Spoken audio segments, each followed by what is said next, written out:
को खराज अकीदत पेश करता हूँ। जिंदगी और मौत का फासला कितना कम होता है।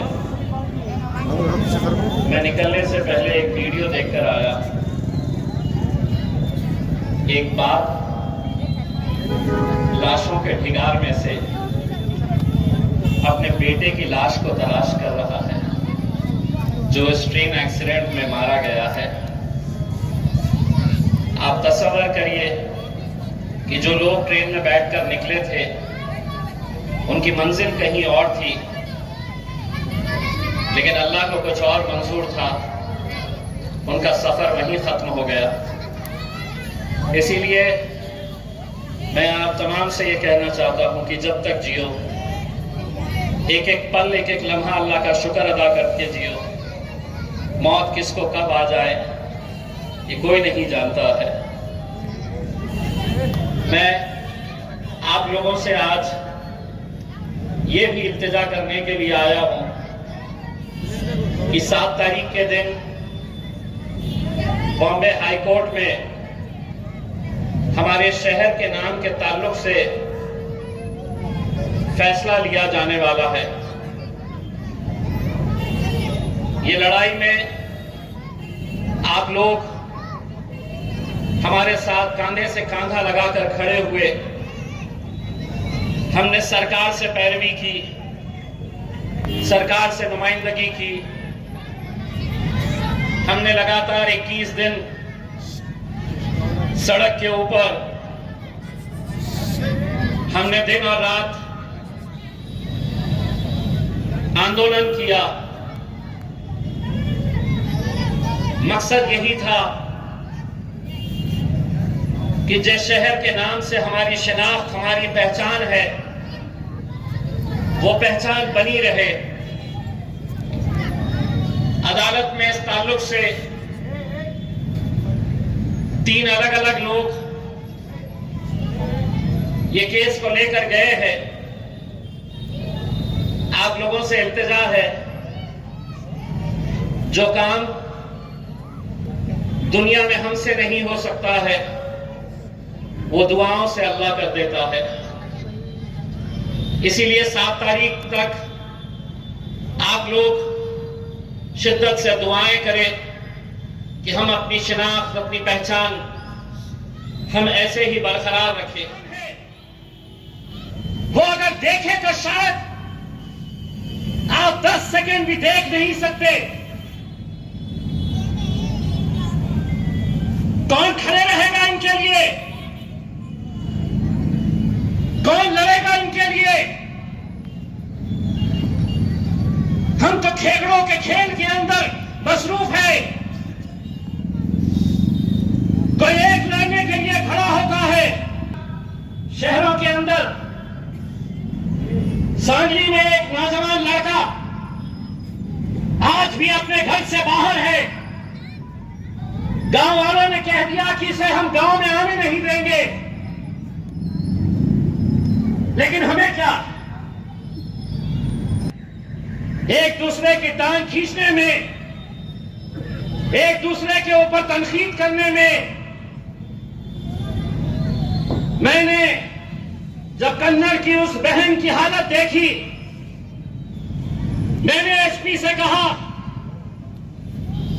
कि ये जो पीआई है पिशोर पुलिस स्टेशन की, कोमल शिंदे, मारने वाले 4 मर्द पुलिस वाले थे। मैं 2 दिन का टाइम औरंगाबाद पुलिस को देता हूं।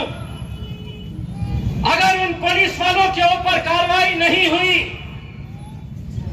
तो जिस तरह मुंबई की तरफ मैंने एक काफिला लेकर गया था, उतना ही बड़ा काफिला मैं कन्नड़ को लेकर जाऊंगा और पुलिस को फरार करूंगा।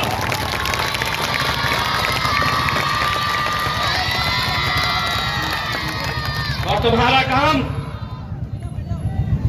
महज ये समझेंगे कि ये लड़ाई तो इम्तियाज अली लड़ेगा।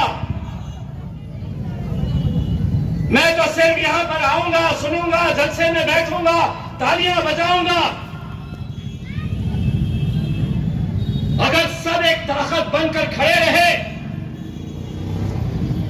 तो दूसरी बार कोई पुलिस वाला लाठी उठाने से पहले सोचेगा कि नहीं, इतने सारे लोग सड़क के ऊपर उतर आते हैं, अगर किसी के ऊपर हम जुल्म करते हैं तो। दंगे के बाद बहुत सारे बातें मेरे सामने आई। मैं एक बात कहना चाहता हूं, शाहजाद इम्तियाज जलील भी उस रात हुए हैं जिससे सरकार की मंशा क्या है, सरकार के इरादे क्या है, उनका मकसद क्या है, यह साफ हो रहा है। कर्नाटक के इलेक्शन के बाद सत्ता में अगर आना है, जीतना है, तो हम काम कुछ दिखा नहीं सकते। तो सबसे आसान काम यह है कि कई शहरों के अंदर दंगे भड़काओ, दंगे कराने का काम करो, हिंदू मुसलमान दलितों के बीच में फूट पैदा करने का काम करो और अपनी सियासी रोटियां सेक ले। इस मकसद से किसी भी हद तक ये सरकार जा सकती है, मैं आपको आगाह करने के लिए आया हूं। ऐसे हालात में ये हमारी हम सब की जिम्मेदारी है, खुसूसन नौजवानों की, कि हम इन हालात से कैसे निपटे। कन्नड़ में कुछ दिन पहले दंगा हुआ।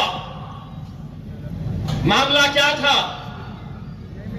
तो किसी ने फेसबुक के ऊपर हमारे मजहब के ताल्लुक से एक पोस्ट डाल दी।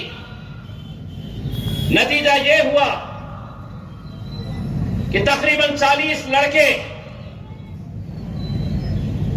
अपने घरों से बाहर घूमते रहे, पुलिस उनका पीछा करती रही। उनके घर वाले किस परेशान हाल में वो दिन गुजार रहे थे, आप इसका अंदाजा नहीं लगा सकते। 3 दिन पहले कन्नड़ के शेलगांव में मस्जिद के सामने डीजे बजाने को लेकर वहां पर दंगा हुआ। उस गांव के बुजुर्ग, नौजवान, हमारी माएं और बहनें आज वो गांव छोड़कर बाहर भागते फिर रही है। 2 दिन पहले जब वो लोग मेरे पास आए, तमाम बुजुर्ग लोग, उनमें एक हमारी बहन भी थी। मैंने उसकी तस्वीर